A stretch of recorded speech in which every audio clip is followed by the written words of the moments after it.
Jeg er meget glad for, at Trap Danmark går i gang med det store projekt med 34 bind. Og jeg er også glad for, at det bliver 9.000 sider læst på helt gammeldags vis. Jeg ved godt, at vi lever i en digital tid, og også det her får en digital udgave, men alligevel synes jeg, det er duperende, at man går i gang med det.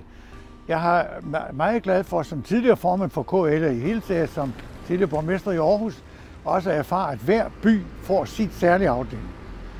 Nu har jeg haft den fornøjelse at læse det lille bind i det udsendt om Læsø, som jo er Danmarks mindste kommune med 1700 indbyggere.